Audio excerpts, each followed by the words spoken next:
Channel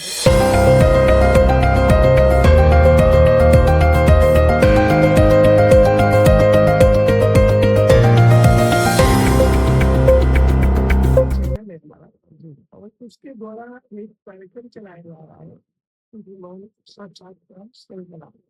सिर्फ इसी कड़ी में आपका स्वागत है।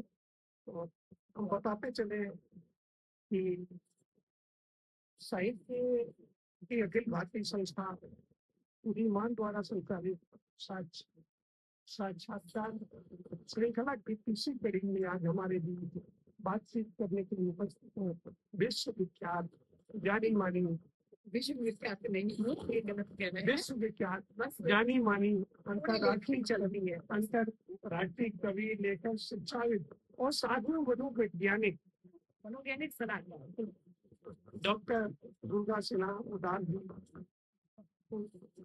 दीवान न्यूज चैनल में दुर्गा सिन्हा उदार जी का बहुत बहुत स्वागत है। और बहुत शुक्रिया आपका, आपने कुछ ज्यादा ही बोल दिया मेरे बारे में। इतना कुछ नहीं है, छोटी सी लेखनी है हमारी और बस अपने खुद के लिए अपने आनंद के लिए मैं लिखती हूँ।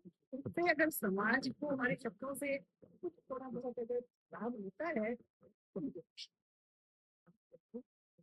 हम छोटा सा परिचय देते चले। डॉक्टर दुर्गा सिन्हा उदार जी किसी पहचान की मोहताज नहीं है। आप 13 पुस्तकें आपकी प्रकाशित हो चुकी हैं और अनेक पुस्तक प्रकाशित हैं। आपने मनोवैज्ञानिक सलाहकार की भूमिका में बहुत ही गंभीरता से कार्य किया है। आपने देश विदेश में नृत्य के क्षेत्र में भी बहुत बड़ा योगदान दिया है। आपकी अनेक पुस्तकों में देश विदेश में अनेक भाषाओं में अनुवाद भी हो रहा है, अनेक ग्रंथों में शोध कार्य भी चल रहा है। आइए रूबरू होते हैं सांस्कृतिक डॉक्टर दुर्गा सिन्हा उदार जी से। मैंने अनुवाद किया है गुजराती से हिंदी में, अंग्रेजी भाषा की पुस्तकों का हिंदी में मैंने अनुवाद किया है। तो एक अनुवादक के रूप में मैंने कार्य किया है। और आपको मैं ये बता दूं जो आपने खास बताया नहीं, और मुझे अभी लोगों की प्रेरणा से मैं बताना चाहूंगी कि लगभग 93 बुक्स की 92 पुस्तकों की मैंने समीक्षा की है। क्योंकि मुझे मेरे एक मित्र ने कहा कि आप समीक्षा इतनी अच्छी लिखते हो तो आप एक आपके पास तो बहुत पुस्तकें आती हैं। तो मैंने देखा, लिस्ट बनाई, सूची बनाई तो 93। फिर उन्होंने कहा कि आप ऐसा करो, इसका संग्रह। तो अब अगली पुस्तक मेरी समीक्षा संग्रह आ रही है, तो इसमें मैंने जिन पुस्तकों की समीक्षा की है मैं उसको समझ ये मेरे लिए मैं खुद महसूस करती हूँ कि एक बहुत बड़ी उपलब्धि है। क्योंकि कोई भी अपनी पुस्तक के लिए अगर आपको समीक्षा करने के लिए कहता है, रिक्वेस्ट करता है या आपसे चाहता है कि आप कर सकेंगे अच्छी तरह से, तो मुझे लगता है कि कुछ मेरे अनुभव का ही ये प्रभाव है कि जिसमें लोग महसूस करते हैं कि आप कुछ ऐसा लिख सकेंगे कि जिससे पढ़ने वालों को पता चलेगा कि पुस्तक में वस्तुतः और एक ही जगह जब आपको 50 किताबों के बारे में 93 को तो मैं एक पुस्तक में नहीं समावेश कर सकते, तो मैं 2 संग्रह निकालूंगी, भाग 1 भाग 2। तो 50 किताबों को अगर हम एक जगह इकट्ठा करके बता सकते हैं लोगों को, उनको उनके पास में जानकारी कितनी किताबों आप परिचय होगा, संपर्क होगा, संवाद करेंगे और तो ये मैं सोचती हूँ कि ये शायद मेरी बहुत बड़ी है। तो आने वाले समय में क्या अच्छे समीक्षक के रूप में भी समीक्षक भी और संपादन कार्य भी मैं कर रही हूँ। राष्ट्रीय महिला आयोग में मेरा अपना मंच है जिससे मैं बहुत मन से जुड़ी हूँ और इसका लोगो भी है मन से पढ़। हर महिला जिन्होंने संस्थापक हमारे जो नरेश नाथ जी है उन्होंने इस कार्यक्रम का जो शुरुआत की, मंच की शुरुआत की इसी उद्देश्य से कि ये महिलाओं के लिए महिलाओं के द्वारा ही संचालित होने वाला मंच। तो उसकी मैं विदेश संरक्षक हूँ क्योंकि विदेश की पहली इकाई की स्थापना मैंने सैन डिएगो कैलिफोर्निया, और शायद इसी उद्देश्य से धीरे धीरे लोगों को जोड़ती गई मैं। और आज 42 देशों में हमारी लगभग 81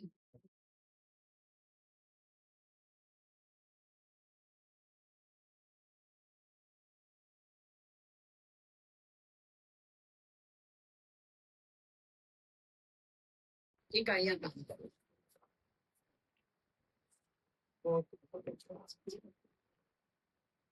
पहला प्रश्न दुर्गा जी से है कि आपकी जीवन यात्रा और साहित्यिक यात्रा के बारे में संक्षिप्त रूप में हमारे जीवन को बताएं।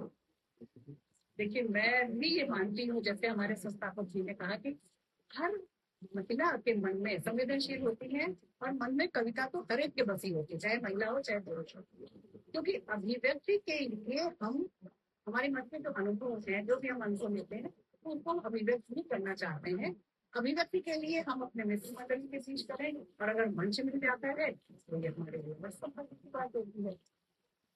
तो अपनी भावनाओं की अभिव्यक्ति जो हम अनुभव करते हैं जिनके प्रति, खट्टे मीठे सभी अनुभव होते हैं, उनको शब्दबद्ध करके अपने क्षमता के अनुरूप हम जिस तरह से अभिव्यक्त कर पाते हैं, वही हमारी कविता बन जाती है, और वही फिर लोगों को अच्छी लगने लगती है, और धीरे धीरे ये यात्रा बढ़ती है। आपने मनोविज्ञान से पीएचडी करने को ये विषय नहीं क्यों चुना? इसके पीछे क्या? मैं देखिए, मैं सच बात कहूँ तो आज की जो युवा पीढ़ी है, लोग ये कहते हैं कि युवा पीढ़ी भटकी हुई है, पर मैं ये मानती हूँ, हम जब पढ़ रहे थे 10वीं 12वीं वगैरह में, हमारे लक्ष्य इतने केंद्रित बहुत नहीं, शायद हमें, ठीक है, हमें जैसा अवसर मिला, जो विषय मिला, कई बार होता है यूनिवर्सिटी के जो समूह चुने होते हैं उन्हीं विषयों को लेना होता है। पर जब हमने पढ़ाई शुरू की मनोविज्ञान विषय की, तो उसमें रुचि आई, क्योंकि विषयों को हम पहले कहाँ जानते होते हैं। ठीक है, इतिहास भूगोल की जानकारी है कि हमारे इतिहास क्या रहा, परिस्थिति क्या है, पर मनोविज्ञान, और जैसे जैसे मैं पढ़ती रही वैसे वैसे उसमें रुचि बढ़ती गई। फिर उसी में मैंने 11वीं में मैंने मनोविज्ञान विषय चुना, मेरा विषय मनोविज्ञान। उसके बाद मैंने बीए में पढ़ा, ग्रेजुएशन लेवल पर फिर और जानकारी हुई। एमए करने के बाद और अच्छा लगने लगा, फिर यूपी में पीएचडी करने की इच्छा हुई, और क्योंकि मेरा बिल्कुल विषय था क्लिनिकल एबनॉर्मल एंड पर्सनैलिटी, तो ये जो तीनों कॉम्बिनेशन ऐसे थे, मैं साइकेट्रिस्ट की ट्रेनिंग लेकर के, बैंगलोर में ट्रेनिंग होती थी, और साइकेट्रिस्ट की ट्रेनिंग लेकर के एज ए डॉक्टर केवल उसी फील्ड में जा सकती थी। पर शुरू से ही मेरे मन में यूनिवर्सिटी के प्रोफेसर की एक कल्पना थी, तो मैंने कहा नहीं, मुझे तो टीचिंग में जाना है। और मेरे पिताजी वो कलेक्टर थे, और उनकी ये भावना थी कि बच्चों के साथ जुड़े रहोगे तो आप कभी बुजुर्ग नहीं होगे, आप हमेशा युवा बने रहोगे। और उन्होंने जो हमें सीख दी, सचमुच आज शायद मैं इसी वजह से देखो युवा ही मानती हूँ, बुजुर्ग नहीं मानती हूँ आज भी। आपकी लेखन शैली क्या है कि आप सब्जेक्ट का चुनाव कैसे करती हैं? कोई बहुत में मेहनत मुश्किल नहीं। मैं आपको सच बताऊं, आज सुबह ही यहाँ बगीचे में बैठी हुई प्रकृति का निरीक्षण कर रही थी, और कल मैंने बताया ना, मैं कल कहीं और गई थी, तो मैं मनोवैज्ञानिक सलाहकार होने के नाते काउंसलिंग करती हूँ। तो जो सलाहकार की भूमिका निभाती हूँ, तो लोग अपनी समस्याएं, और आप देख समाचार पत्र में भी पढ़ रहे हैं, और कल भी 3-4 ऐसे परिवारों के बारे में पता चला कि जहाँ पर प्रताड़ना, जिसको हम कह सकते हैं, घरेलू हिंसा कह सकते हैं, दोनों ही तरफ से आज हो रहा, क्योंकि आज का वातावरण तो बहुत बदला हुआ है। पहले ये था कि एक पक्षीय केवल औरतों के को ही सहना पड़ता था। आज शायद नारी सशक्तिकरण का इतना बोलबाला है, इतना आंदोलन छिड़ा हुआ है, जो कुछ कह लीजिए, यह सचमुच नारी सशक्त है, वही तो है, आर्थिक दृष्टि से सशक्त हुई है, और वो खुद से नहीं सकती। इन चीजों को जब मैंने सुना, और इसकी वजह से जो परिवार में टकराव आता है, उससे बड़ी पीड़ा तो हुई। और आज सुबह मैंने एक ऐसी ही रचना मैंने लिखी। भारत की जो संकल्पना है, तो नारी की पूजा हम इसलिए नहीं करते थे कि नारी केवल देवी के रूप में पूजनीय है, उसके कार्यों की वजह से हम पूजा करते थे, उसके त्याग, समर्पण, सेवा की भावना की वजह से पूजा करते थे। परिवार को वही पालती है, और आज भी पालती है, आप भी स्वीकार करेंगे, आज भी वही पालती है। पुरुष तो कमाने के लिए चला जाता है, आज वो कमाती भी नहीं, वो पालती भी। पर आपने देवी कह करके पत्थर बना दिया, तो उसको किसी योग्य नहीं समझा। ऐसी स्थिति आती है तो बताओ, उसी को लेकर के मैंने आज रचना आज ही सुबह लिखी। तो बस इसी तरह से कोई बात, कोई घटना, किसी की परिस्थिति का हमें ये पता चलता है अखबारों में पढ़ करके, लोगों से बात करके, मन पर जो भाव प्रभावित कर जाते हैं शब्दों में। डॉक्टर दुर्गा सिन्हा जी, आप आज महिला साहित्यकारों को क्या संदेश देना चाहेंगी? मैं यही संदेश देना चाहूंगी कि आप अपनी भावनाओं को अंदर समेट कर मत रखिए, बाहर निकलने दीजिए। भले ही लोगों तक ना पहुंचा सके आप तो कोई बात नहीं है, पर कागज पर उतारिए। अपने सभी कंप्यूटर यूज करते हैं आजकल, उपयोग करते हैं कंप्यूटर में अपनी भावना, क्योंकि भावनाएं अगर हमारे मन में दबी रह गई तो हमारे व्यक्तित्व को प्रभावित करेंगी। और वही भावनाएं दबती हैं जो नकारात्मक होती है। सकारात्मक भावनाएं तो अपने आप ही बह के निकल जाती है, लेकिन नकारात्मक जो भावनाएं होती हैं, जो दुख तकलीफें परेशानियां, उनको हम जिसको कह नहीं पाते हैं, उनको हमें लिखना जरूरी है। क्योंकि मैं ये मानती हूँ कि लेखन का मनोवैज्ञानिक उद्देश्य तो है ही, वो एक मानसिक रीजन का काम करती है जिसको मेंटल कैथार्सिस कहते हैं। आपके जो ग्रंथियां हैं, गुत्थियां हैं, उलझने हैं, उन सबको आप शब्दों में बहा करके और एकदम मैंने कहते हैं ना बिल्कुल रिलैक्स हो शांत जाते हैं। हो सकते हैं और आराम से जीवन यापन कर सकते हैं। तो अभिव्यक्ति बहुत जरूरी है और इसीलिए संवाद बहुत जरूरी है। औरों से न कर सके तो पुस्तकों से संवाद करें, डायरी से संवाद करें, कागज कलम से आजकल संवाद तो करें। सोशल मीडिया सबसे बड़ा माध्यम है। बिल्कुल, वहाँ उसमें शायद उतनी आत्मीयता नहीं आएगी जितनी आपको अपने किताब हाथ में लेके पढ़ने में आएगा आनंद, या लिखने में आनंद। वहां भी दिखावा जैसा ही है, आत्मीयता नहीं जुड़ती है। आभासी पटल पर आत्मीयता नहीं जुड़ती है। लेकिन उसमें प्रचार प्रसार होता है, प्रचार प्रसार हर कोई लोग नहीं चाहता है लोग ब्रिजेश उत्प्रेरित जी। होते हैं। मैं आपको बताऊं, हर इंसान, आप मुझसे अगर पूछे तो मैं भी नहीं चाहती हूँ प्रचार प्रसार, लेकिन लिखना मैं चाहती हूँ। सांकेतिक भाषा में तो हम प्रचार कर सकते हैं, दूसरों को प्रेरणा मिलती है। अपने आप देखिए, भाषा जैसे ओम शब्द है, वो बिल्कुल ब्रह्म है, बिल्कुल ब्रह्मांड स्वरूप है। समाया हुआ है ओम में। उसी तरह मैं कहती हूँ कि मेरी लेखनी से निकले या किसी की भी लेखनी से निकले शब्द, वो शब्द नहीं रह जाते हैं, वो समाज की धरोहर बन जाते हैं। बिल्कुल। और वो अपने आप पहुंचते हैं लोगों के पास। आप उनको अपने तक सीमित रहने समेट कर रख ही नहीं सकेंगे। आप ना भी प्रचार करना चाहें तो भी वो पहुंचते हैं। और अब तो हम लोगों को मंच इतने मिले हुए हैं, मैं अपने ही मंच की बात करती हूँ कि महिला कार्य मंच के माध्यम से हम लोग न जाने कितनों तक अपनी बातों को पहुंचा पा रहे हैं। इससे ज्यादा प्रचार प्रसार की और जरूरत ही क्या है? बहुत है इतनी। बिल्कुल सही बात है। और सकारात्मकता का ही प्रचार हो, यही जरूरी है। ये सम्मान मिले हैं, लेकिन एक बात ही बताइए, आपके लिए उन सम्मान का क्या महत्व है?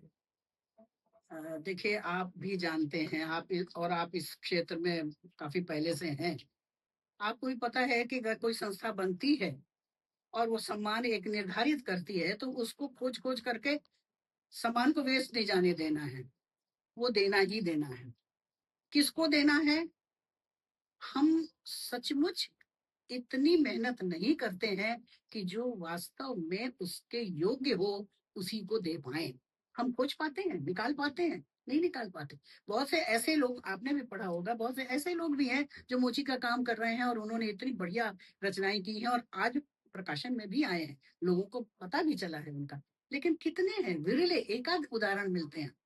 तो मैं ये सोचती हूँ कि सम्मान, आपको अगर सम्मान देना है तो आपको लगेगा अच्छा दुर्गा जी को नाम मैं जानता हूँ, इन्हीं को दे देते हैं।